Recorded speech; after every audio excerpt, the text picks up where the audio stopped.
everyone, happy Monday. This is Todd Thoughton from Thoughton Physical Therapy. Just calling here for you guys again this week for Ask the PT. And I'm excited here for another session. So what I wanted to start off with was explain why I'm doing the Ask the PT. The outcome for Ask the PT is to inform and educate the public on what physical therapists do. A lot of us have heard of physical therapist, or heard of a chiropractor, or heard of acupuncturist, massage therapist, but this is just a forum to share what, in my own eyes, the idea of what a physical therapist can do for you. So my purpose of starting this, so the outcome is to educate everyone here. My purpose is I'm just really passionate about physical therapy. I'm passionate about helping people, and I wanted to find a way to add more value to have the biggest reach. So I felt that the Facebook Live was a really good way to do that. So I want to thank everyone here for joining in. Whoever's joining in for the first time, welcome.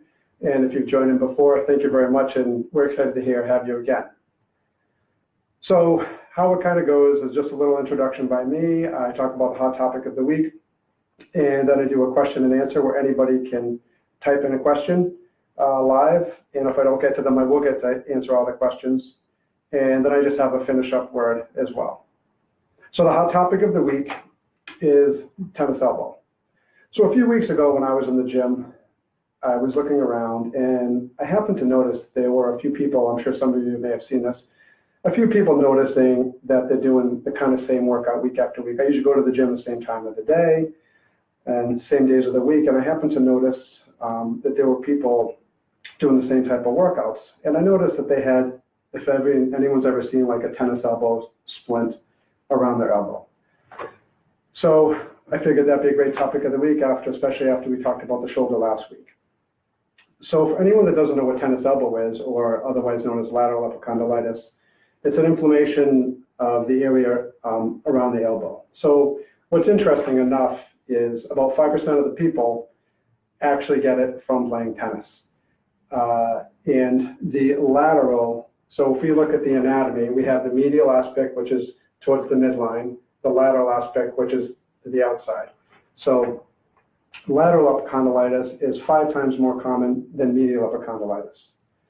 So everyone wants to know what is lateral epicondylitis and how does it happen? So we have the extensor muscles that extend the wrist and bring the wrist up into extension, and this would be wrist flexion. So if everyone was to kind of look at your elbow, as I wiggle my fingers right over here, you can see where most of the muscles and tendons originate. So as I wiggle my fingers and as I grip and I squeeze, this is an origin point, and it happens to attach on the upper arm bone, which is the humerus, and it comes down, it actually extends all the way down to your fingers. What it's responsible for doing, like I said before, is to extend the wrist, extend the fingers. Some people have more issues with their elbow bent, with it extended, or also flexed.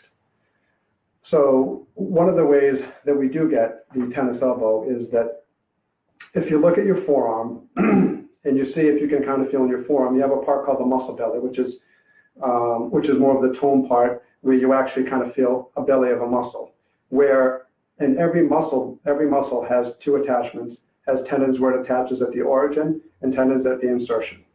And when those 2 muscles, when the tendons and the muscles contract, that's how we get the motion. So for the most part, over here on the lateral epicondyle, which is over here on the outside of your elbow, the bone that I'm pointing to over here, that it's usually from an overuse type injury. So what happens is as we go to use it in a repetitive motion, what happens if we just do a normal workout and we give ourselves a lot of rest, that the muscles and the tendons heal. But when I was back at the gym, I saw that people were doing the same workouts time after time after time, and also working the same body parts. Now, maybe they're going into the gym at other times that I don't see, but just judging by what I could see, and the fact they're wearing a tennis elbow splint, and the idea of the tennis elbow splint is to take off pressure off the elbow. So the next thing would be is, who typically gets lateral epicondylitis or tennis elbow? Well, typically it's a chronic condition that someone, like I said, about 5% of the time is tennis related, but it can be any sport related. Usually if they're using one hand more than the other. Baseball, basketball, swimming, just a lot of the repetitive motions. Also, we can find a lot of workers can get at their jobs. Very common with people who use a mouse or the computer nowadays, just from clicking, because as you can see, as I move my finger up and down, like the mouse finger, as I move that up and down, we can get some irritation over here in the elbow. Anyone that does carpentry work, electrical work, any one of those types of jobs have a significant increase in the chance for tennis elbow. So what are some of the signs and symptoms of this, and how do you know you might be getting tennis elbow? Well, there's a couple of different stages that we can go into. The first stage is a few hours after you have an activity, you start to notice a little bit of elbow pain. The second thing that happens is you have pain at the end of the activity. So say you're doing, say at the end of your day and you're feeling like, you start to grab the elbow and it's really, really sore, specifically on this spot over here. The next phase that we go into is that you have pain during the actual activity. And then you have, and even after you've stopped the activity, it really starts to increase as well. And the fourth stage would be you have constant pain all the time. It doesn't matter if you're using it or not, and that it really kind of stops you from doing that activity. So what are some things as a physical therapist that I might see? So I'll call this a subjective assessment, which means, so the subjective assessment would be the things that the patient is telling me. So they have onset of pain 24 to 48 to 72 hours afterwards in the elbow. They also might have pain that may radiate down the forearm as far as the wrist and the hand. They also have weakness with their hands when they're going to grip something. And some of the factors that might actually have caused this, and if we delve into a few more questions and ask the right questions, we can usually find out how or why this happened. For someone that's playing an athletic event, they might have had a change in their tennis racket. Someone that might have gone up in the weights at their workout. They might have changed the intensity of an activity. You might have gone from working 4 hours a day to 6 or 8 hours a day. So those are some of the things that can kind of happen.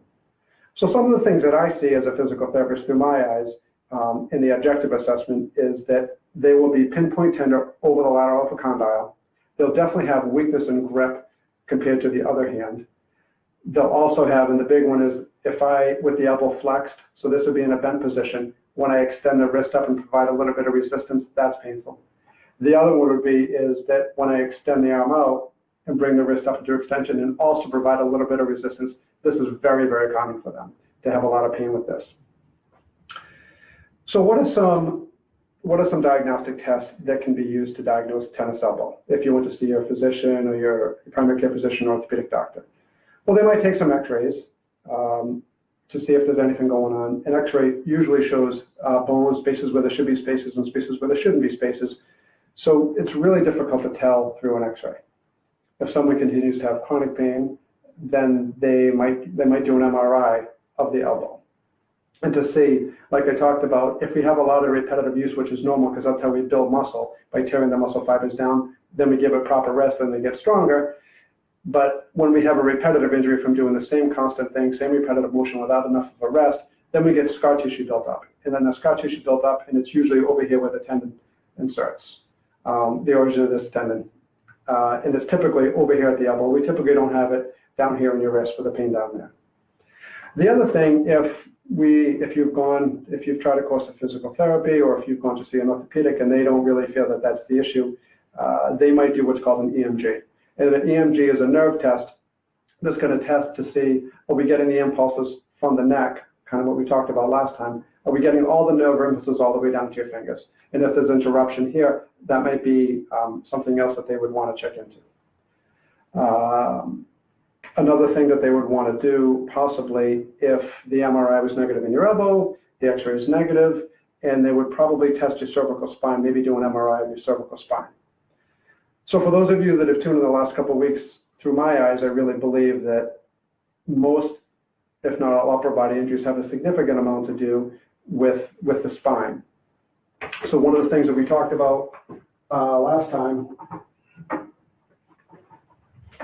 so as we look at the spine over here, and we have all the vertebrae over here, and then we have the discs that are in between. And then we have the nerves, which are the yellow things over here sticking out on the side. And those nerves, certain levels of the cervical spine, will go down to innervate muscles that go to your forearm, and also they can give us a pain response to the elbow, to the shoulder and the elbow area. So if we're thinking about, so as far as physical therapy, someone come to physical therapy in the office, through my eyes, the first thing I do when anyone comes in with tennis elbow, I always have a belief that a lot of it is related to the cervical spine. So I'm going to take a look at the neck first to see is their neck strength there, how's the neck range of motion. Does anything I do, does it provocate or increase the symptoms? And more than likely, with some neck range of motion or some postural changes, I can replicate the pain over here in the elbow. So I would assess the neck first. I would take a look at the shoulder, and then I would work my way down. To go along with the fuse box idea is that if we turn on all the muscles in the upper body, then that's going to mean that we're generating the possibility of all the strength to the plugs. Because we remembered, for people who turned in before, a fuse box in a house, if we turn on the fuse box, we're generating all the power to the plugs. And the shoulder, the elbow, and the fingers are considered the plugs. So if we turn on the neck, we should be generating all the power up over here. And vice versa, if we have postural changes where the neck is coming forward, we're turning off potentially 25% all the way down. Then if we throw in a shoulder slouch, then we're turning even more off, which it makes it even harder, and the arm is going to have to work a lot harder. For physical therapy intervention with that, after we've worked on the neck and after we've worked on the shoulder, say that there are some symptoms down over here. One of the things that we can do for physical therapy is they will do some soft tissue mobilization. We might use some Graston techniques, which are the stainless steel instruments, to help with the fascia, because it's likely, even though it might have been started off as a neck issue, that we do need to treat the elbow and the forearm. And then we work on strengthening. Then we work on strengthening the whole body, starting from the core, going proximal to distal. So that's the hot topic of the week, and so we're gonna field some questions now. Shelley asked, are my elbow pain and numbness in my fingers related? Hi Shelley, how's it going? Thanks for the question. Shelley's question is, are my elbow pain and numbness in my finger, are they related? I would say they're absolutely related. Like I just talked about, the cervical spine is that, so we have the nerves and we have the discs, so we need to figure out, is it a disc issue or is it a nerve issue that's causing that, or is it just simply a postural issue? If something's in good alignment, like we talked about before, if my head is over my shoulder, which is over my torso, the body really functions the best. And if anything's even out just a little bit, that can change the pressure that's put on the disc, or can change the pressure that's put on the spine, can affect the nerve, and that can give you pain. Well, as we know, nerves do a few different things. Nerves give us a pain response. They give a sensation of are we able to feel, and they also give juice to the muscles to work. So I would say that they are directly related, and I would be taking a look at your neck first, your shoulder, and then all the way down here to see what's going on. Excellent question. Question from Judy Whiting. Oh, Yvette, how's it going? Thank you much for tuning in. From Sharon, nice to see you again. I'm sorry, I don't see it. Judy Whiting, question about muscle cramps in my upper thigh. Judy Whiting, so thank you very much for calling in, Judy. Hello, welcome. Your question is about cramping in your upper thigh. So whenever someone has cramping, the first thing I always think is hydration, to make sure that you be properly hydrated. And the proper amount of hydration to have is half your body weight in ounces. So if someone weighs 100 pounds, you'd want to have 50 ounces per day in fluids, in water, I should say, in water. That doesn't include tea, that doesn't include coffee, anything like that. And I find that if I'm going to be exercising every hour that I'm exercising, I want to have at least another 20 to 25 ounces on top of that. So if it wasn't the cramping, then if it's not a hydration issue, I'd look to see some electrolytes. Make sure you've had a physical in a while, make sure your electrolytes are in balance, have them do some blood work to make sure everything's fine as far as that. And if that is it, then I would say I'd be looking at the imbalance. I'd be looking at your muscles to see how strong the muscles are, see if you're firing the right way. Some of the muscles, if the muscle's really, really tight and inflexible, it can cause the opposite one to go into spasm. If one muscle is tight, it can actually turn on or turn off the other ones. So I would be looking at your posture, and I'd be looking to see how imbalanced you are. Question from Deb. Hi, Deb. How's it going? Nice to see you. How do I know when to see a chiropractor versus a physical therapist? That's a very good question, Deb. everyone has a different idea. Well, first of all, I myself, I really believe in a chiropractor. I really think that it's a good symbiotic relationship to have. Some of the ideas or thoughts that I have about a chiropractor versus a physical therapist. I know the chiropractor usually works on the alignment of the spine. They really specialize in the spine to make sure that everything is in the proper alignment. Some of them do specialize in exercise as well. They might show you some exercises just to maintain that good posture, but for most of the time, that's what their focus is on the alignment. As far as a physical therapist usually will break down your movement, usually related to your function, and give you some strengthening exercises so you can work just getting back to whatever you want to do. So I think both of them are fantastic option. Thank you, Deb. Nice question. Hi, Tracy. How's it going? Thank you. Yes, it does sound familiar, Tracy. Yes, it definitely does sound familiar. I'm glad to see that you do practice it every day. I'm very impressed. So we do have some questions from last week as well that I want to make sure that I got to from last week. Any thoughts on inversion beds for stretching out the back? I myself, I've tried an inversion bed. I think that they're fantastic. Well, the reason why someone would have an inversion bed, for someone that doesn't know, if you've ever seen those beds in which it kind of like you start almost kind of at a 45-degree angle, you attach your feet in and then you kind of flip yourself upside down. So the idea of an inversion bed is to work on decompression of your spine. So when I took out the spine over here before, this would be the low back and the lumbar spine. I don't know if you can see here, but these are the vertebrae and these are the discs. And if we look over here on the side, sticking out here on the side, there's a red disc over here, and this would be a bulging disc. So when someone has a bulging disc, it could be from a few different things, but the biggest thing is just compression over time. Some of you may have heard that at the beginning of the day is when you're the tallest. That's when the water's been reabsorbed into the discs, and at the end of the day is when you've had the compression. That's when you're actually the shortest, or it looks like you may have lost a little bit of height. So the idea of the inversion table is just to provide some of that decompression.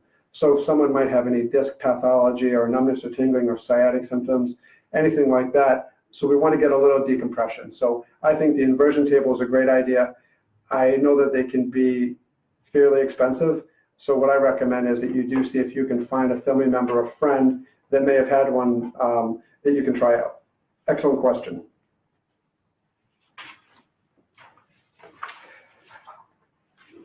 Okay. There are parts of the bottom of my feet that are numb. Should I be concerned? And if so, what do you recommend? So the first thing when someone mentions, or when I find someone that has some numbness on the bottom of their feet, is I would look out on any pathology or any past medical history. One of the big things that comes to mind is diabetes. Diabetes can have neuropathy, in which you get numbness and tingling into the hands, into the feet. So that's the first thing that I would probably ask, is I would look into their medical history. If it's something that sometimes I know, like if I was to lean on my elbow and my arm falls asleep, that's something that's not so concerning. If you find that some positions over time, whether you're sitting or you're standing, and you notice your feet are getting numb at a different times, if it's something that's really consistent, I guess what I'm saying is I would gather some information to see when does it happen. Mark it down, kind of write on a calendar, a time or a notebook or a journal to see when it happens. And I would definitely say it would be definitely something that you want to bring up to your primary care physician. So is it concerning? I would say I would get it checked out by a primary care physician and see if it is something that's appropriate, that they can refer you out to somebody. Another question is, when working on the computer for a long time, I get numb feeling in the elbow from my funny bone down through my pinky. Why would this happen and how can I fix it?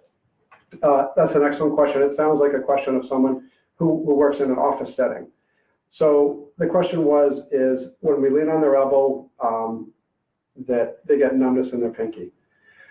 So if anyone's ever done that, someone's ever hit their funny bone and it immediately goes down to these two fingers, mostly your pinky, but into these two fingers over here, into your fourth and your fifth digit, they do get numb. So like we said before about the nerves, is that the nerves do a few different things. They allow pain response, they allow sensation, and they also allow juice to the muscles to work. So when we hit this nerve, any one of those things can happen. In this case, it's kind of like you hit your funny bone. So if you're in a disposition, I would definitely suggest that you check out your ergonomics. You can go online, find out. There's a few different videos I'm sure out there that you can find for an ergonomic setup at your work. Make sure that your monitor is the right height. Make sure that you have a forearm rest. Looking at the chair height, are you resting your arms on your chair? Are you resting it on a pad on your desk? And to make sure that there is really no pressure on that elbow. Hopefully that helps. Thank you. Awesome question. Hi, Emily. The next question is, my 14-year-old daughter is in her third year of volleyball and her coach is teaching her to serve overhand. She finds it hurting her shoulder. What exercises can she do to strengthen her arm? How can she avoid injury? Well, the first thing I would say, like I tell any patient, thank you for the question. The first thing I'd say for every patient is that everyone really should be doing some type of strength and conditioning program, and starting and initiating from the core, like we talked about, all about from the fuse box, from the neck to the upper back. And so now today we're talking about elbows. Last time we're talking about a shoulder.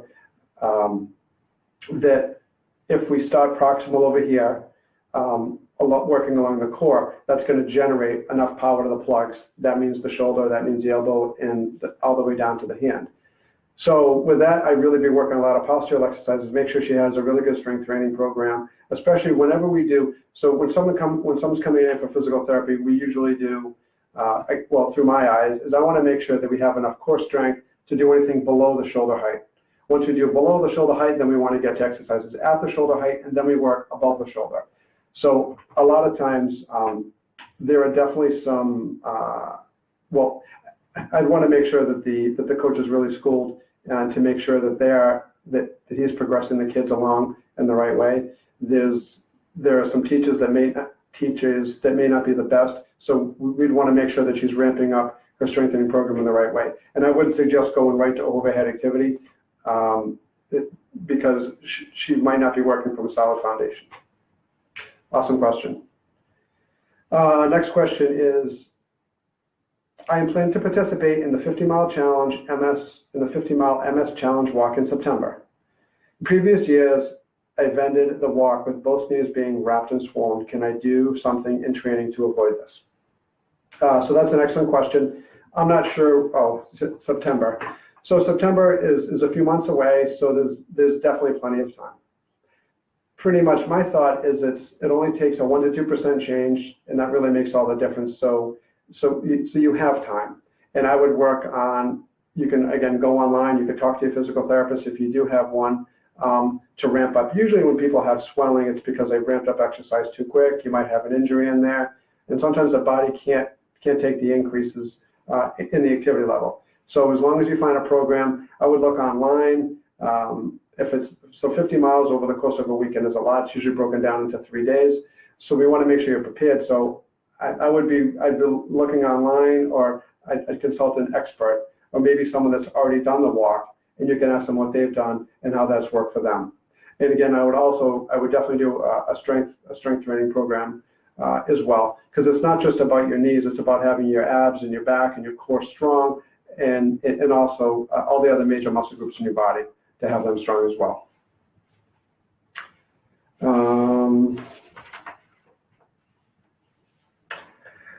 Another question is, why is my posture so important when I work out?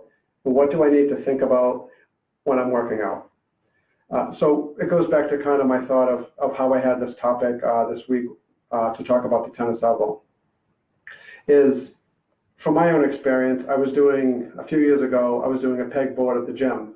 I hadn't done this since I was a kid, and I thought it was a really good idea. So when I was going up the pegboard, and then I started to get some shoulder and some arm and some elbow pain after doing it a few times, and what I really realized is that my head and my neck was forward. As I was trying to do it, this was so hard and something new for me, that my posture wasn't great. I was sticking my head out, and when I did that, I was shutting off some of the power to my elbow, and it was causing myself some pain. So the biggest thing that I've noticed with anything about working out as I look around the gym and also with the clients is really making sure the posture is the best that it can be. Making sure your head, again, is over your shoulders are over your torso, and just to make sure that everything is good alignment. I've also noticed that my workout partner, Shelly, has pointed out a few times that I would have a tendency to want to try and do more weight than I should have. And that's never a really good idea. So I had to drop back in the weight a few times to get my posture so I could hold my posture in good position as I was able to complete my whole exercise routine. I did notice too towards the end of working out that sometimes I did have to even drop down again because I was losing my form or even just cut down the repetitions. So the posture is really important. Again, so we talk about the neck. We talk about the cervical spine. We talk about keeping that in good position. Also talking about the scapular depressors in the back, which are also really important. So those two pieces are turning on the fuse box for the upper body. So I would say shoulders back in good position, having your neck in good position and good alignment as you're completing all the exercises. Another question. When I am in the gym working out, I feel like when I use dumbbells that my right arm is stronger than my left. Should I keep using the same weights? This is a really incredible question. I'm sure everyone's been in this position. I'm sure that we've also seen that with a lot of people as well too. Hey, Steph, all of us miss you here at Thoughton Physical Therapy. So excited you joined tonight. Hope everything's good with you guys and Matt down in New Jersey. Yes, so the question would be, is that should you keep using the same weights with the dumbbells? I would say if you're not able to go through with impeccable form, I don't mean good form, impeccable form. Again, even say you're doing shoulder raises, impeccable form, shoulders in good position, neck in good position.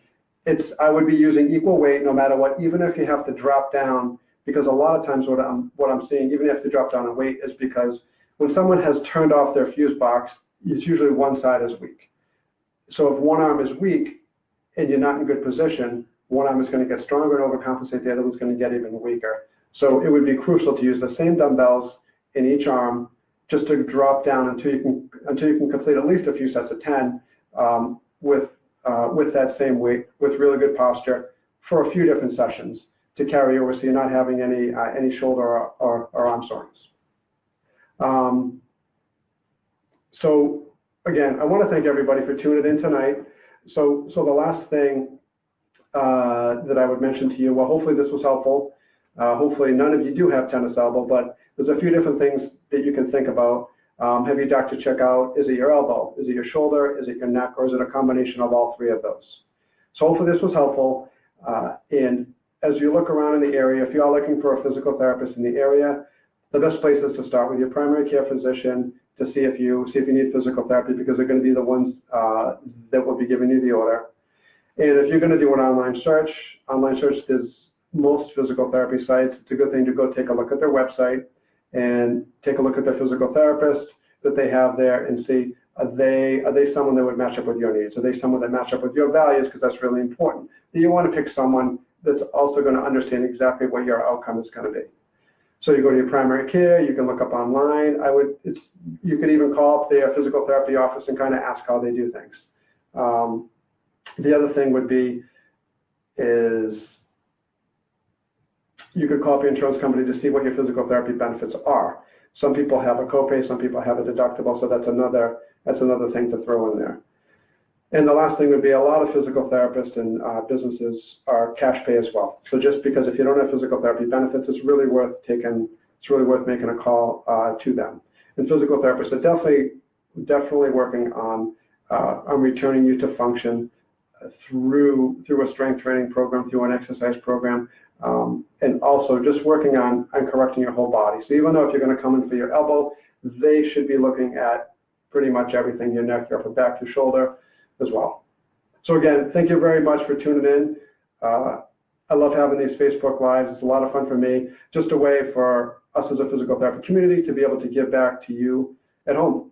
So thank you very much. We look forward to all your questions, and if you have you have any questions afterwards, you can always reach me at toddh@houghtonphysicaltherapy.com.